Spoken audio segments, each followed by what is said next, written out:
Buenas tardes a todos, ¿cómo están? Bienvenidos a este espacio de charlas técnicas online que hacemos junto a la Facultad de Agronomía de la Universidad de Buenos Aires, a quienes, como siempre, agradecemos la posibilidad que nos dan de poner a disposición tanto a sus docentes como investigadores, como también a algunas personas invitadas para que vengan acá a difundir su conocimiento, a contar en qué andan, qué están haciendo, qué nos pueden dejar para cumplir con nuestro objetivo último en Agroconsultas, que es contar con información y expertos para tomar mejores decisiones. En esta oportunidad, como habíamos mencionado en la charla anterior, la charla se va a centrar en ganadería, ¿sí? En manejo de la ganadería, particularmente, y como título va a tener el siguiente: estrategias ganaderas en un contexto electoral. Y para eso vamos a contar nada más ni nada menos que con una persona con la que ya hemos contado y que siempre se ofrece abiertamente a estas acciones, que es el ingeniero agrónomo Darío Colombato. Él tiene un PhD en la Universidad de Reading, en Reino Unido. Además es profesor titular de la Facultad de Agronomía de la UBA. Él es investigador adjunto del INPA en CONICET, así que ya ha publicado numerosos trabajos en relación al tema de la charla, particularmente en ganadería en casi todos sus aspectos, muy focalizado en lo que es nutrición. Después Darío me corregirá si me llego a equivocar. Y ha formado muchas personas en este área. Así que para nosotros, además, es experto en agroconsultas, responde consultas dentro del sitio, con lo cual para nosotros es un doble honor y un gusto poder tener a Darío acá en esta charla. ¿Cómo estás, Darío? Buenas tardes. Buenas tardes, Ramiro, ¿cómo andamos? Todo muy bien por acá. Yo ahora te vuelvo a agradecer la posibilidad que nos das de contar con vos para esto. Así que, y dejo el espacio para que le cuentes a la audiencia todo lo que tengas para contarles y nos vemos luego más tarde. A la audiencia, déjame una aclaración nomás, Darío. Sepan que van a poder hacer consultas en los comentarios debajo del reproductor, que Darío se va a tomar el tiempo de responderlas luego, ¿sí? No las va a responder aquí en vivo. Por cuestiones de tiempo queremos empezar a hacer charlas un poco más cortas y no demorar luego, así que él las va a responder por escrito ahí mismo debajo de los comentarios. Darío, adelante. Muchísimas gracias y de vuelta en tu nombre, Ramiro, pero me gustaría agradecer también a la gente de Agroconsultas y por supuesto a la Facultad de Agronomía que brinda este espacio de interacción entre nosotros que siempre yo particularmente he visto con muy buenos ojos, pues nos ayudan a llegar a más gente. Con los aspectos que tienen que ver con discusiones con respecto a las estrategias ganaderas. Y yendo un poco directamente al tema, déjenme llegar al famoso puntero láser, a ver cómo estamos. Esto de contexto electoral, ¿no? Y por ahí arrancando directamente con una frase que nosotros solemos poner en todo momento y en todo lugar, que es, no, pero este es un año complejo, ¿no? Y entonces, ya con eso como que aliviamos nuestra culpa por algunas cosas que no hemos hecho anteriormente y que tampoco vamos a hacer probablemente a futuro. Y mi pregunta siempre lo mismo, ¿no? Pero este año es complejo. ¿Y hubo alguno fácil? ¿Hubo alguno que realmente la pasaste súper bien en temas ganaderos o temas que tienen que ver con una industria a cielo abierto en donde sos de alguna manera clima dependiente, sea agricultura, sea ganadería, en donde realmente la perfección yo creo que no existe y toda vez que te fue bien, asumiendo que te fue bien por mérito propio, queda esa espina y debería quedarnos esa espina, de decir, bueno, pero yo lo puedo hacer mejor. Entonces el año que viene ponernos otro desafío, pues cambia el tiempo, cambia un montón de cosas, contextos y demás, y tenemos. Pero lo importante es decir, miren, este año es complejo, tenemos un montón de cosas ahí, factores que se interrelacionan, es decir, estamos saliendo de una sequía en algunos lados, en otros todavía no salió el campo de la sequía. Tenemos un contexto de inflación también más alto que los años anteriores y vamos a ver cómo viene hacia fin de año, porque también en eso, digamos, la parte oficial se juega conseguir más votos en las elecciones, cosa que también los debería motivar a generar algunos planes que van a ser de corto plazo, pensando justamente en llegar bien a las elecciones. Y las elecciones siempre, y en ganadería, te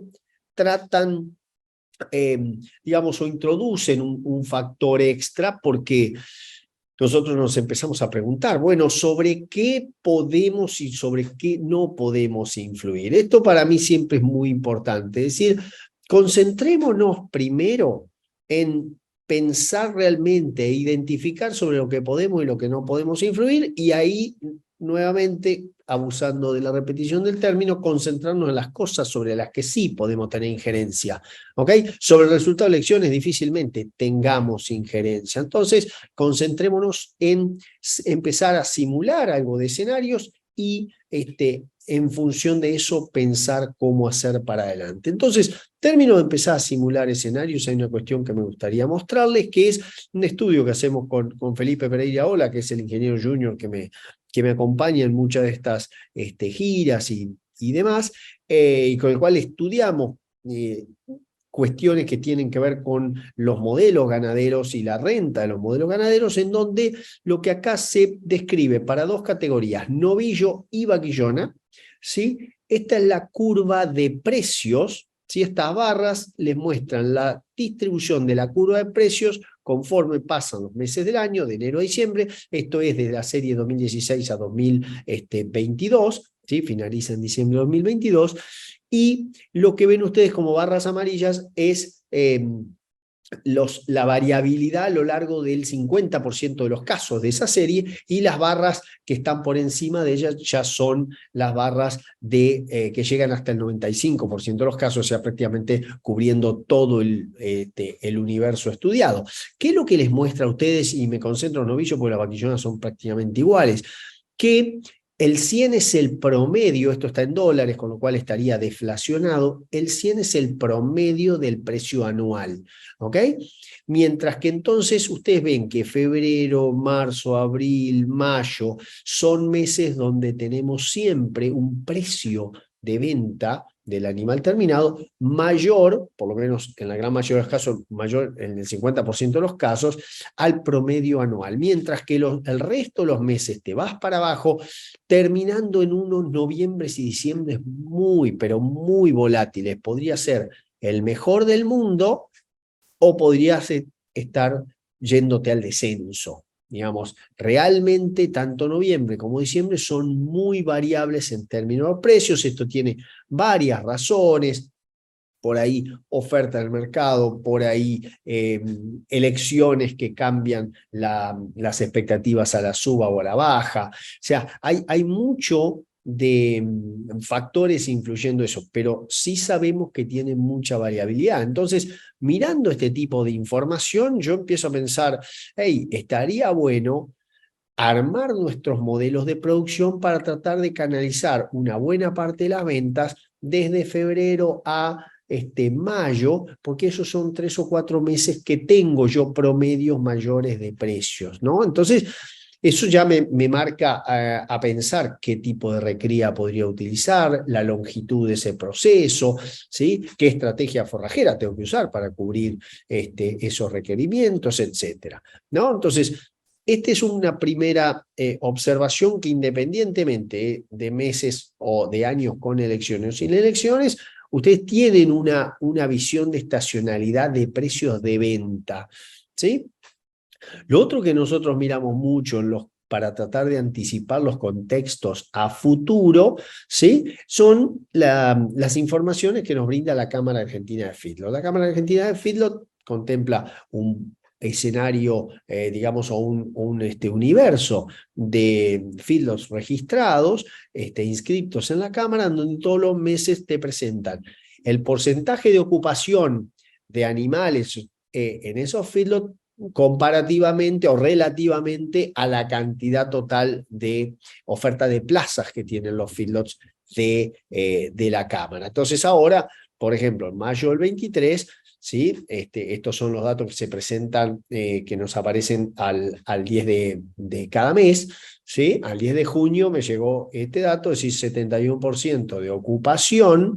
Ahora lo vemos relativo al resto de los años, ¿sí? 71%, con un índice de reposición. Este IRF es un índice de reposición feedlot, que quiere decir por cada cabeza en existencia cuántas están ingresando, o si es más alto es porque están ingresando más cabezas que la que están saliendo, o sea, los feedlots se están llenando, y si es más bajo es lo contrario, ¿sí? Se estarían vaciando. En este caso te está mostrando que hubo un llenado muy, muy fuerte en estos últimos 2 meses y ahora están casi tendiendo a un equilibrio, ¿no? Pero el llenado está, tenés 71% de la capacidad instalada de los feedlots llena. Esto es como un gran boca de urna, pero bastante realista, de la situación de otros feedlots que existen pero que no están inscriptos en la Cámara, ¿sí? Pero están inscritos ante SENASA, además cumplen con todas las otras reglamentaciones. Cuando uno ve en un gráfico de tortas cuántos están llenando, cuántos están vaciando con ingresos, hay un empate técnico prácticamente entre los feedlots que aún se están llenando y los que están vaciando con ingresos, o sea, aquellos que están con un IRF menor a 1, pero que aún está ingresando, no es que se están vaciando sin ingresos, que son solamente un 5%, y un stock constante, trabajamos con varios de estos, nosotros, que es el 1%, si stock constante es porque tenés mucho contacto con la industria y entonces permanentemente tenemos hotelería que nos entrega, una hacienda de hotelería que nos entrega la industria, entonces están llenos todo el momento. Pero como ven ustedes, es un escenario de feedlots relativamente cargados, que cuando miramos hacia atrás los últimos 4 años, ¿sí? Del 19 al 22, y lo comparamos con el año que vamos transitando, como les decía recién, tenemos 71% de ocupación ahora, en este mes que acaba de finalizar, mientras que el promedio de los 4 años anteriores da 64, o sea, estás 7 puntos porcentuales, ¿sí? Un 10% prácticamente arriba en ocupación. ¿Por qué hay más ocupación ahora de los feedlots que lo que hubo en los últimos 4 años anteriores? Principalmente la sequía, en primer lugar, aceleró ingresos de ganado a los feedlots porque no había pasto para seguir recriando, y por otro lado, yo creo que actuó como un gran catalizador a partir del mes de febrero. Por otro lado, les decía, un reacomodamiento del precio del gordo con respecto a la invernada, que hizo que el gordo hasta valiera más que la invernada. Entonces, en esos casos, el empresario del feedlot tiende a comprar más, ¿sí? Porque realmente la relación compra-venta tiene más impacto que factores productivos a la hora de mirar el negocio. Entonces, estas combinaciones, hay oferta en abundancia porque apareció la zafra de terneros y porque había sequía que aceleraba algunas decisiones de no quedarse con terneros y pasar a engorde directo en feedlot, y por otro lado también una relación compra-venta que era muy positiva para el comprador, o sea, para el engordador. ¿Qué te marca esto para adelante? Y bueno, que si yo tengo toda esta ocupación y el promedio de estadía de los corrales es de 3 o 4 meses, ¿sí? Lo lógico es que a partir del mes que viene empiece a bajar un poco esta ocupación, y esa bajada de ocupación significa más oferta de ganado gordo en el mercado, o sea, que continúe el proceso de faena que ya viene como acelerado con respecto a años anteriores, en parte por consecuencia de la sequía. Entonces, ¿qué esperarías vos de los precios cuando la oferta empieza a aumentar? Bueno, que los precios se aflojen un poco, lo que en Argentina muchas veces significa que nominalmente no crezcan. No es que van a bajar nominalmente, sino que no van a crecer a la, digamos, acompañando a la inflación, por ejemplo, que de hecho hemos estado muy retrasados con respecto a la inflación. Ahora, cuando esa oferta abultada empiece a mermar, nos vamos a dar cuenta que no solo va a empezar a haber una escasez de esa misma oferta, sino que además nos vamos a dar cuenta que todo lo que nos aceleramos antes es escasez futura, sobre todo hacia fin de año y para el año que viene. Hay gente, analistas muy respetados, que te dicen que, guarda, después de octubre puede haber aumentos muy altos por escasez realmente de oferta. Yo personalmente, sin ser digamos, un especialista en eso, veo como un poquito más tardío en el tiempo este aumento por escasez, porque el aumento se da más por escasez de la oferta que por mayor poder adquisitivo, que ningún escenario nos da un aumento de poder adquisitivo, salvo alguna cuestión que estamentos oficiales intenten hacer durante las elecciones, pero son cuestiones de muy corto plazo, en donde también existen otras cosas para poner la plata que para salir corriendo a comprar mucha más carne. Entonces, me cuesta visualizarlo a eso. Lo importante, creo yo, para discutir acá, es que tenemos realmente por delante un periodo de oferta abundante seguido por una escasez que no puedo decir que va a ser bíblica, pero va a ser una escasez importante. Entonces, ¿qué hacemos nosotros con esta información? Primero que nada, simular escenarios para poder pensar fríamente. O sea, el hecho de no esperar a que ocurra el escenario para ponerme a pensar qué hago, me permite a mí estar un poquitito más tranquilo al momento de hacerlos. Si yo tuviera, por ejemplo, expectativas a la baja, no hay cambio de rumbo, o sea, quien gane las elecciones promete más de lo mismo o algo peor, con lo cual, bueno, cada uno define qué es más de lo mismo, qué es algo peor, pero uno podría decir, bueno, ¿qué haría el criador? ¿Entonar menos vaquillonas y engordarlas?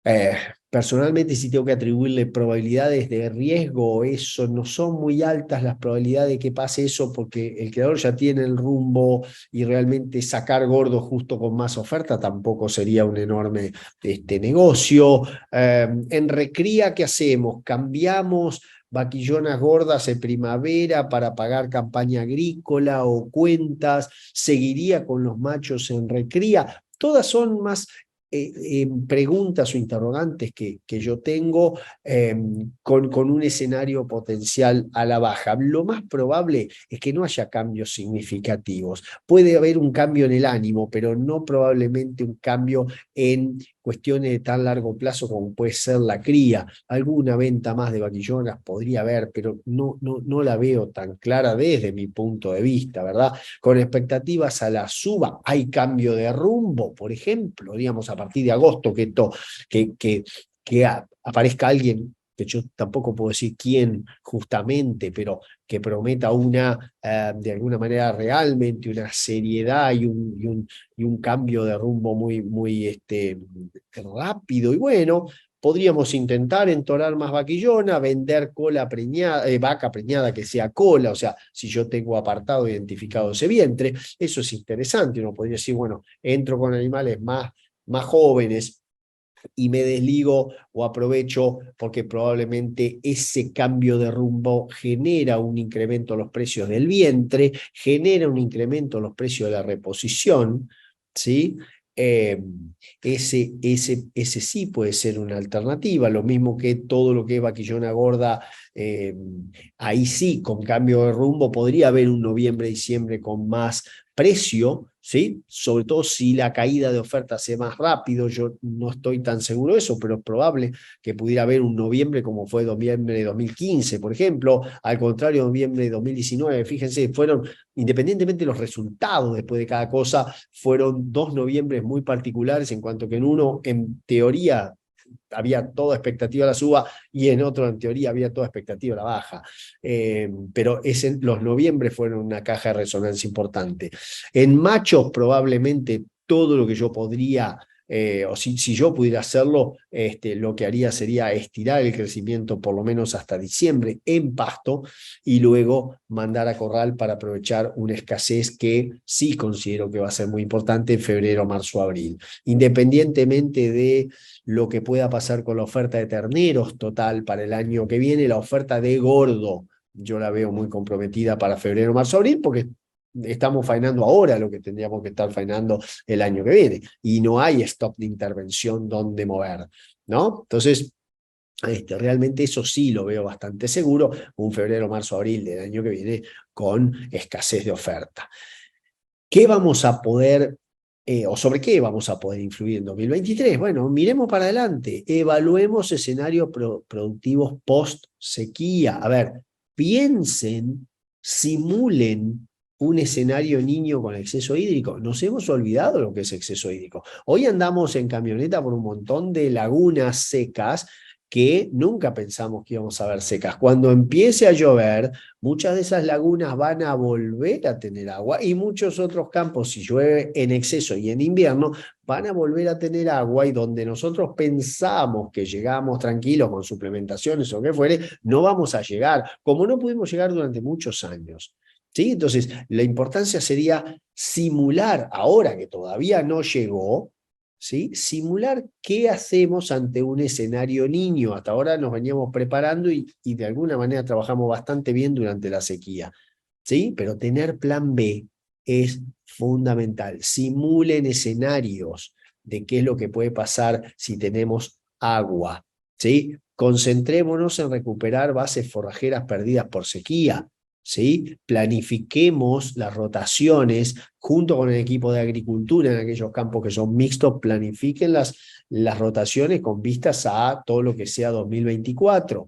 ¿Sí? 2023 ya está jugado para rotaciones, no la veo tan fácil, ¿verdad? Pero para 2024 hay posibilidades de recuperar algunas pasturas, hay posibilidad de hacer alguna intersiembra de cebadilla, por ejemplo, sobre pasturas que han perdido mucha planta, como para decir, bueno, tiro 2 años más, una especie de alta agresividad que no hace que tenga que renovar toda una pradera después de 2 años solamente. O sea, pensar ese tipo de escenarios y concentrarnos en esa base forrajera. Estamos en último trimestre de gestación, ahora estamos empezando las pariciones de julio y la mayoría probablemente van a tener las pariciones en agosto. Estamos en una etapa clave donde la nutrición fetal y la reanudación de celos temprana son dos aspectos fundamentales de la calidad de ternero que voy a tener para ofrecer, ¿sí? En el destete 2024, ¿sí? Estos terneros ahora están creciendo dentro de la panza mamá, es el momento mayor crecimiento,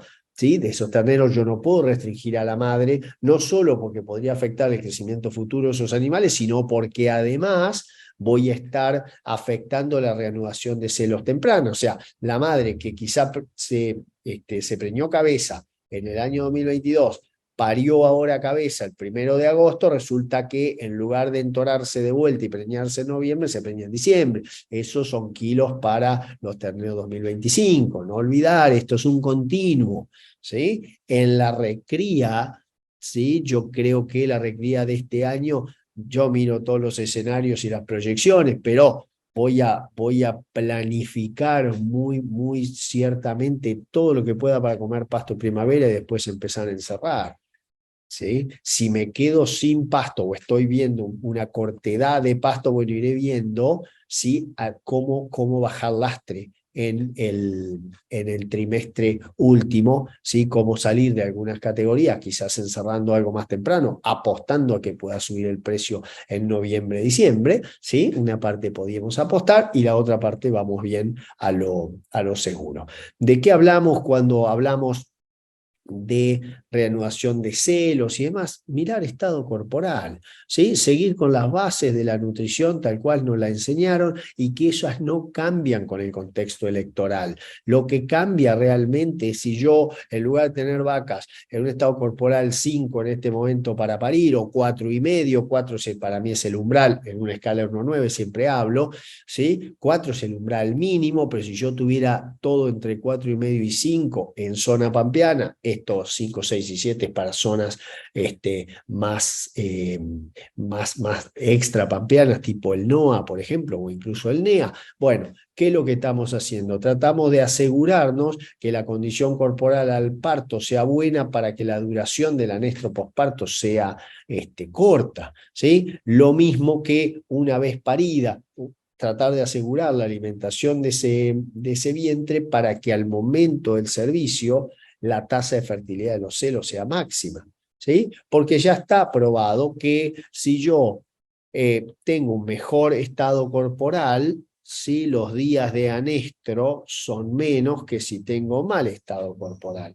Y que esos días de anestro no se modifican con la nutrición posparto, solamente son modificables con la nutrición preparto, ¿sí? Entonces, es bien importante este punto en el ahora, en donde yo ya estoy de alguna manera intentando blindarme de escenarios malos. ¿Por qué? Porque voy a tener preñez cabeza y yo con eso ya empiezo a blindarme. Productivamente no le agrego un problema más a la cosa. Tras que el año viene jorobado en clima, yo tengo todo preñez cola.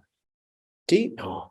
Justamente la parte de blindarme de cosas sobre las cuales no puedo realmente influir es tranquilas adentro, hacer todo lo posible para buscar este tipo de objetivos, este tipo de mejoras, ¿sí? Que se pueden ir dando los años concentrándonos en cuestiones básicas como la nutrición, sin magia, sin productos, digamos, que sean la panacea, sino con manejo integral. Este manejo integral te muestra que las pariciones de este campo todos los terneros se anotan, los terneros nacidos semana por semana, las pariciones las teníamos así en 2019 cuando comenzamos a trabajar, y a partir de colocar mejores asignaciones de pastoreos y programas y circuitos forrajeros, más los estados corporales y la evaluación de las inseminaciones y sobre todo la mejora en la nutrición temprana, de pronto 2020, 2021 y 2022 te van mostrando todos los años que a un mes de nacidos los terneros o de comenzados a nacer, ya te estás llegando a ese 70% de terneros nacidos, ¿sí? Para que prácticamente ya hacia el tercer mes ya todo esté completo, o antes del tercer mes ya tengamos el 100% de terneros nacidos. De ahí a ir acortando los tiempos de servicio hay un solo paso, ¿sí? Independientemente de que lo hagamos o no, pero yo tengo todo mucho más concentrado y sabemos que podemos mejorar todavía, pero eso es función de lo que estemos haciendo ahora con la nutrición preparto. Lo mismo el tema de minerales en las vacas, tanto en Cuenca del Salado como en muchas partes del noroeste de Buenos Aires, noreste de La Pampa, ni hablar el NOA, demás, tenemos problemas en minerales y la suplementación, y acá más que suplementación en la aplicación inyectable, parenteral, de minerales como el cobre, como el zinc, ¿sí? En este momento, coincidente con las aplicaciones de las vacunas antidiarreas neonatales, antivirales que se dan en esta época, lo que hace es que la vaca recibe ese cobre, recibe ese zinc y lo transmite por placenta al ternero. Entonces el ternero lo estoquea en el hígado y ya nace con reserva hepática completa, tanto de cobre, de zinc y de selenio, digamos, minerales que son muy necesarios para el sistema inmunitario, o sea, las defensas y para el crecimiento de ese animalito, ¿sí? Entonces, es bien importante seguir prestándole atención a la aplicación de minerales en esta época, sobre todo minerales de tipo el cobre, el zinc, el selenio, ¿sí? Mucha atención a la hipomagnesemia, días nublados, que en esta época son frecuentes. También, ¿sí? Ahí la solución no es inyectable, la solución es preventiva, con sales magnesiadas, con suplementación con energía, con algo de rollo, fijarse muy bien en el estado corporal, porque el mejor estado corporal tiene más riesgo de tener problemas de hipomagnesemia que estados corporales más bajos. Entonces, cuidado qué le das de comer a esa vaca que está en buen estado corporal, no tanto verde, echarle un poco con pasto seco, en fin, daría para otra charla particular lo de hipomagnesemia, pero el tema es sobre lo que nosotros podemos influir, concentrarnos de cabeza, sobre lo que no podemos influir, no, digamos, no preocuparnos tanto, ¿sí? Seguimos con la nutrición temprana, esto ya me lo han visto porque lo pongo en casi todas las charlas, pero este es un ensayo del grupo de Anguil, de Intanguil, en donde dos grupos de terneros se destetaron a misma edad pero distinto peso, ¿sí? Unos con mejor nutrición, otros con peor nutrición, y se evaluó el peso final de los animales, ¿sí? Con tres escenarios de recría, o sea, 3 escenarios de porcentaje de proteína, la dieta de recría, pensando en que quizá con más porcentaje de proteína en la recría podían corregir algo de los problemas que ya traían. El resultado fue negativo, o sea, no importó tanto el porcentaje de proteína en la recría, que si ya habías perdido 40 kilos al llegar a los 7 meses, ya eso estaba jugado, con lo cual los animales que se destetaron más pesados tuvieron prácticamente un 10% más de peso que los animales que se destetaron más livianos. O sea, fíjense lo que es el efecto de la nutrición temprana sobre el largo plazo. Siguiendo con trabajos de este mismo grupo, ¿sí? Lo que uno puede ver y transmitir después en este tipo de charlas o mismo para los estudiantes de grado, perdón, es que se realiza un ensayo de terneros destetados a 150 kilos que se apartan en dos grupos. A un grupo, que serían los naranjas, se le da 150 días, pesaban 150 kilos, se les da a partir de ahí 150 días de una nutrición normal o mejorada, ¿sí? 600 gramos, 700 gramos de ganancia, mientras que al grupo azul se le da una nutrición restringida, ¿sí? Vamos a ver ahora los números, pero se le dio claramente muy restringida la ganancia de peso con respecto a los naranjas. A partir de acá, del día 150 en adelante, salen los dos grupos a pastorear juntos, ¿sí? Con lo cual, la barra azul se da vuelta con respecto a la naranja y es como que hay una suerte de crecimiento compensatorio, ¿sí? El crecimiento mejor de los azules con respecto a los naranjas para terminar estos últimos 3 meses en feedlot, en donde no se sacaron diferencias. Ahora vamos a ver cuando queremos ir a la plata, ¿sí? Queremos ver el resultado en dinero. Acá tienen el no restringido, esos 150 días, que fue el tratamiento, 650 gramos contra 170. Como les dije recién, se dio vuelta la tortilla en esto y aquellos animales que venían ganando menos ganan un poco más, pero ganan 120 gramos más, tampoco compensan la totalidad de kilos que no habían ganado. Y más aún, pasando por el feedlot que fue igual, más aún les decía, hay 33 kilos de res de diferencia por esta nutrición diferencial.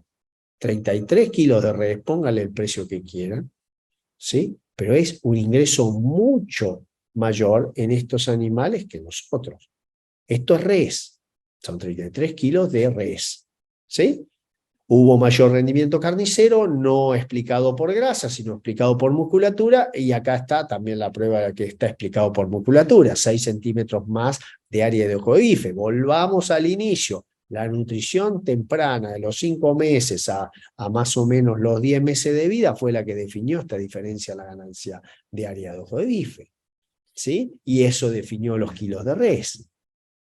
O sea, no hubo tal cosa como crecimiento compensatorio en estos animales. Todo lo que no hacemos temprano lo pagamos después con menor ingreso, ¿sí? Y la disminución en el ingreso pega mucho más en la renta que un pequeño aumento del gasto, que sería darles mejor de comer a esos animales. El corral de inicio es una alternativa para aquellos que me dicen, bueno, pero yo no tengo pasto, tengo que esperar a los verdeos, que este año venían retrasados. Bueno, corral de inicio, nunca demoren el destete porque no tienen pasto para el ternero.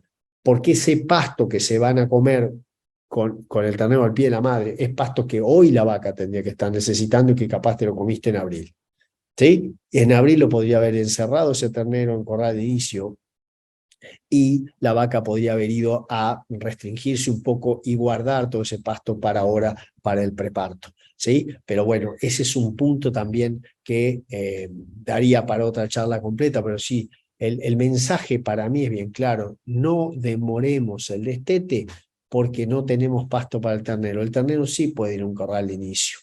El que no puede ir a corral es la vaca, y si no tengo pasto para la vaca preparado para julio y junio, realmente voy a estar en problemas porque no voy a estar cumpliendo con el precepto anterior de darle bien de comer en el preparto y que para fuerte y que produzca leche a partir de ese momento, ¿sí? Fíjense datos de una empresa que visitamos en Corrientes que me resulta muy interesante a partir del uso de la caravana electrónica para ganar plata, no para jugar a la trazabilidad, para jugar a la rastreabilidad, no.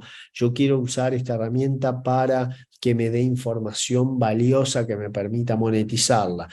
De acuerdo al rango de peso inicial, las ganancias de peso. Se observa una tendencia a animales que ingresan más pesado al corral de inicio, estos son destetes, y ganan un poco más. ¿Sí? Alguno me preguntará, ¿cómo vas a entrar un animal de 200 kilos a corral de inicio?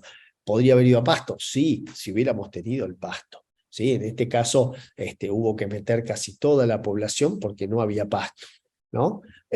Pero fíjense estas ganancias de peso, de alguna manera hay una tendencia al aumento, pero qué parejas que son. Están entre 800 y 900 gramos, el corral de inicio bien manejado te da eso, una seguridad que en estadía de 60 días en adelante, con ese tipo de tiempo de estadía ya tenés prácticamente 800 gramos asegurados. Y acá sería los días en el corral que estuvimos, también discriminados de acuerdo al peso inicial. Claramente, más días en función de menos peso inicio, porque yo necesito llegar a cierto peso para sacarlos al pasto. Tampoco puedo sacarlos a todos los 60 días. Entonces, tuvimos 120 días los más chiquititos y algunos se tuvieron 70 y a medida que había pasto, vamos afuera porque comen importante estos más grandes y tenemos que aprovechar el pasto que realmente es el recurso más barato. Y ahí entonces me quedan los pesos de salida, ¿sí? Todas estas barras también les muestran, ¿sí?,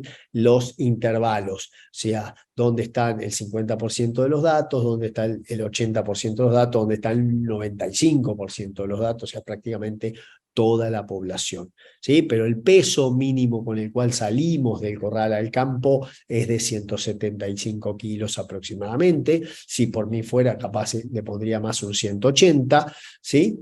Y por supuesto, a partir de ahí fueron mayores pesos, aunque por menores días, pero porque el peso inicial era mayor, ¿sí? Pero con toda esta información, nosotros ahora estamos siguiendo toda la performance de cada uno de esos animales para armar la renta individual de cada animal y combinarlos por promedios para ver cuáles son los mejores negocios, ¿sí? Cómo salen después los mejores negocios. Ahora, cuando uno mira este tipo de animal recriado bien de inicio, después pasados por un ryegrass, en un ambiente donde antes veíamos vacas de cría solamente, como por ahí puede pasar acá en Curuzucuatia Corrientes, bueno, claramente se observa las bondades de una nutrición inicial avanzada, ¿sí? Que no quiere decir sacar los gordos del corral de inicio, sino sacarlos bien atléticos y con ganancias de peso de 800 gramos. A partir de ahí los tipos agarran el pastoreo y manejando bien el pastoreo tenemos ganancias también muy altas, compatibles con una terminación en animales muy, muy jóvenes, pero arriba de los 420, 440 kilos todos, ¿sí? Que me generan un diferencial importante. Y tratando de apuntar a marzo, abril, mayo como salidas. Fíjense cómo la renta también aumenta con la ganancia de peso. Esto es ADPB, cada puntito de estos es un animal que fue evaluado de acuerdo a su peso inicio, su peso de salida, y los precios de cada animal de entrada y de salida están relacionados a su peso, ¿sí? Entonces, cada animal tiene su propia renta de alguna manera, y esta es la rentabilidad anualizada en dólares, sobre un promedio, ¿sí?, de aproximadamente un 13% en dólares. Vos tenías que cada 100 gramos de ganancia adicional en la recría pastoril, esto es solo pastoril, ¿sí?, por cada 100 gramos de esa ganancia, vos aumentabas tu rentabilidad en 4,8 puntos porcentuales. 4,8 puntos porcentuales. No 4,8%, 4,8 puntos porcentuales, de 10 a 14,8, ¿sí?, por cada 100 gramos de ganancia. Con un R cuadrado de 0,64, con lo cual 2/3 de la variación estaban explicados por la ganancia de peso, ¿sí? Entonces, a partir de ahí, yo sé también a quién le compré cada grupo de animales y puedo empezar a, de alguna manera, darme cuenta a quiénes no le compraría animales de vuelta y a quién sí le debería comprar, porque esto también se puede hacer, ¿sí? Acá lo que podemos ver es que tenemos compras a animales, digamos, o compras de animales que nos dieron 588, 590 gramos de ganancia con una variabilidad muy acotada, y otros proveedores que nos dieron 300 gramos de ganancia o 290 con una variabilidad también acotada, ¿sí? Bien parejitos, todos malos. Hay 300 gramos de diferencia entre uno y otro. ¿Verdad? Eso, mucha plata. Entonces, ¿cómo no va a ser valioso saber el origen de los animales y saberlo enseguidita por una caravana electrónica en lugar de andar tratando de mirar las marcas en invierno? ¿Sí? Entonces, este es el tipo de ejemplo de uso de caravana electrónica que a mí particularmente me resulta interesante y que me parece es un buen contraargumento para aquellos que dicen que no sirve, ¿no? Para mí, acá defiendo mi punto en favor del uso de esta herramienta, si es que contesta la pregunta que yo quiero tener y si me valoriza, porque realmente sacar o decir estos 2 o 3 proveedores no los quiero más, ya aumenta el promedio de la ganancia de peso para arriba de todo el resto. Bueno, ya yendo hacia la última parte de los últimos 5 minutos de la charla, ¿qué vamos a hacer en el corral de terminación de acá en más? Cuidado con el barro, porque hace 3 años que no vemos barro en corrales y estas primeras lluvias que pasaron el mes de mayo, sobre todo, nos movieron un poquitito el candelario porque realmente no lo estábamos, o sea, casi que nos habíamos olvidado del barro. Y el barro es un gran enemigo del corral, ¿no? Entonces, si yo estoy viendo sistemas integrados con recría pastoril, una de las cosas que me blinda de un resultado malo en el corral, o malo en el conjunto, quiero decir, sería entrar siempre los más gorditos desde el pasto para asegurar menos días de ocupación en el corral. Eso es lo que me da a mí, es la posibilidad de tener justamente menos días y que si es caro el alimento, haberlo usado en menor cantidad. Otros me podrán decir, bueno, pero la eficiencia de conversión puede ser peor. Es cierto, pero siempre voy a estar usando menos kilos del alimento dolarizado. Yo quiero maximizar los resultados de mis pesos usados en la recría pastoril, ¿sí? Hacer ciclos más cortos de corral en la medida que no sea una cuota que me pide 100 días u otra cuota especial. Sigan atendiendo y entendiendo lo que es la recepción y adaptación, 2 cosas distintas. Recepción son los 2 primeros días, la mayor cantidad de fibra posible para que los animales empiecen a comer rápido. Después empezamos a ver la adaptación ruminal como nos enseñan en las facultades. Primero recepción, ¿sí? Y hacerlo muy bien tanto en los sistemas de suministro diario como en autoconsumo. Seguimos cometiendo errores en adaptación, que por ahí no los vemos directamente porque no se muere un animal, pero los lastimamos internamente y a partir de ahí hay baja performance. Seguir capacitando al personal en lectura de comederos. No podemos no tener una lectura de comederos. En autoconsumo siempre es más difícil, ¿no? El autoconsumo de chapa, ustedes han recibido algunas de estas charlas sobre el tema, es decir, no sabés, no podemos monitorear el consumo y es unas contra el autoconsumo, claramente. Pero en el caso del suministro diario, yo tengo que hacer lectura de comedero todas las mañanas. Tengo que saber cuánto comieron, ¿sí? No me sirve no saber. Procesamiento del grano, hay un método ideal para cada campo.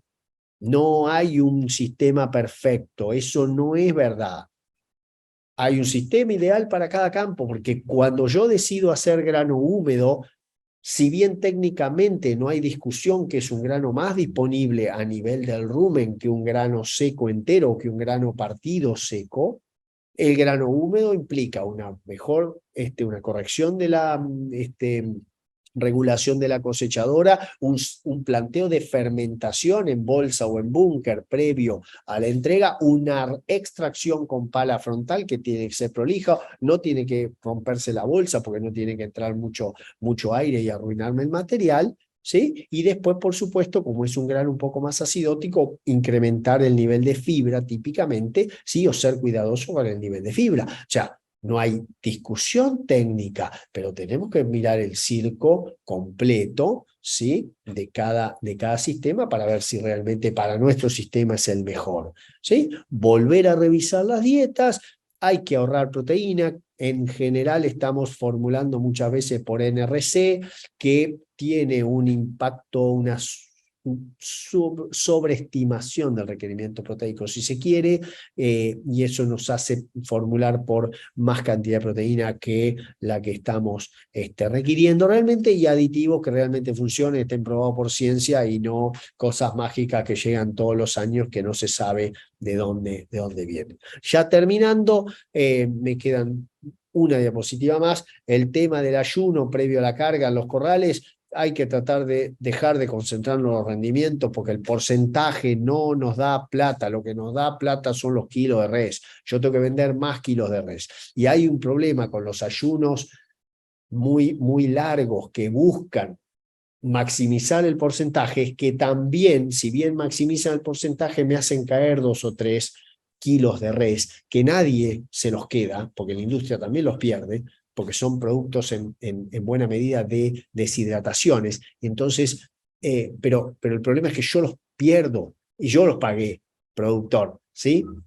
Entonces, no buscar el máximo porcentaje, sino buscar la mayor cantidad de kilos de res. No estoy diciendo llenar el ganado con pasto, no, yo digo kilos de res. Y acá hay un ensayo, con esto cierro, un ensayo muy, muy bueno publicado en una revista internacional por un equipo uruguayo que trabajó en frigorífico también, en donde hubo 3 horas de ayuno, 24 horas de ayuno, ¿sí? Los animales pesaban lo mismo antes de los ayunos, se realiza el ayuno de 4 horas, solamente pierden 4 kilos, se realiza el ayuno de 24 horas, pierden 35 kilos aproximadamente los animales, van al frigorífico, mismo flete, mismo todo, y cuando uno realiza la evaluación de las carcasas calientes, hay 3 kilos en favor del que realizó poco ayuno, pero si yo hubiera tomado el porcentaje de estos animales de rendimiento, este porcentaje 279,26 dividido 526 me da menor en porcentaje que 275,5 dividido 494. Entonces, en porcentaje, el gris es 1,5 o 2 mayor, no me acuerdo, pero en kilo de carcasa, el que se fue con más plata, ¿sí? Fue esta barra negra. Entonces, entender que esto no es un negocio de porcentaje, sino que es un negocio de kilos de res, ¿sí? Comprendo que debo estar pisando algún callo y está buenísimo porque implica discutir con honestidad intelectual dónde está realmente la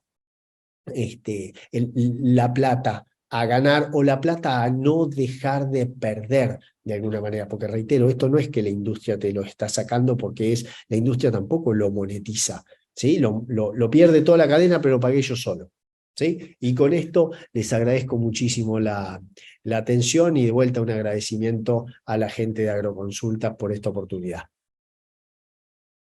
Bueno, Darío, excelente como siempre. Muchísimas gracias nuevamente. Ha sido un gusto escucharte y no dudo que a toda la audiencia le pasó lo mismo. Muchos conceptos para llevarse, así que un lujo lo tuyo.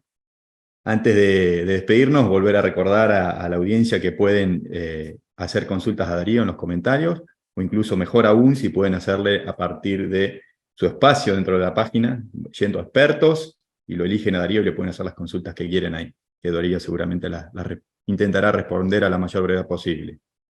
Además, aprovechar y pasar el chivo, Darío mencionó por ahí que había dado ya una charla sobre manejo del autoconsumo, ¿sí? Silo, así que si también pueden fijarse ahí en una pestañita que dice capacitaciones, van a encontrar 2 capacitaciones muy interesantes de Darío. Una justamente tiene que ver con lo que Darío mencionaba, que es el manejo del autoconsumo de silo, ¿sí? Detalles que marcan la diferencia. Y otra, ¿sí? Que es gestionando la incertidumbre mediante el uso de información en el feedlot. Así que los invitamos a, si quieren, ingresar allí y las van a tener a disposición para hacerlas. Además, mencionarles que, bueno, en breve tendremos más charlas junto a la facultad. La que viene es sobre manejo de malezas en los cultivos de Gruesa. Ya a partir de los primeros días de agosto las vamos a estar anunciando, así que los esperamos también por allí. Darío, yo vuelvo a agradecerte, dejo unos segundos, minutos que quieras usar para despedirte y yo ya voy saludando a la audiencia, que termine muy bien el día y nos vemos cuando sea.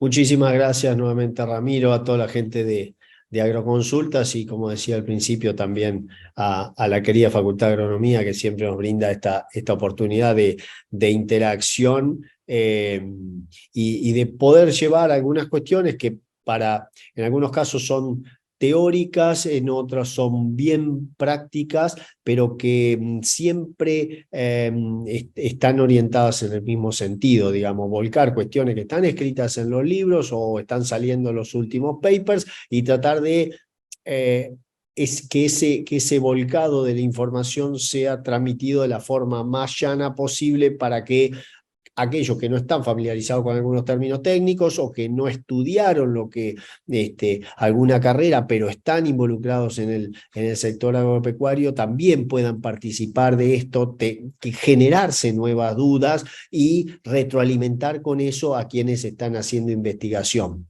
Eso nos pasa también, o les pasa en agricultura. Así, bueno, a partir de una pregunta que surge en una de estas charlas, surgen, valga la repetición del término, algunos temas de investigación que son bien importantes. O te llevas esa duda dando vueltas en la camioneta y terminás discutiéndola 2 o 3 horas con otro colega, como para decir, bueno, a ver, ¿y cómo respondo yo a esto realmente? Entonces, nada, me parece que es una oportunidad bien interesante la que brindan ustedes y quedamos a disposición de las preguntas en la plataforma Agroconsultas.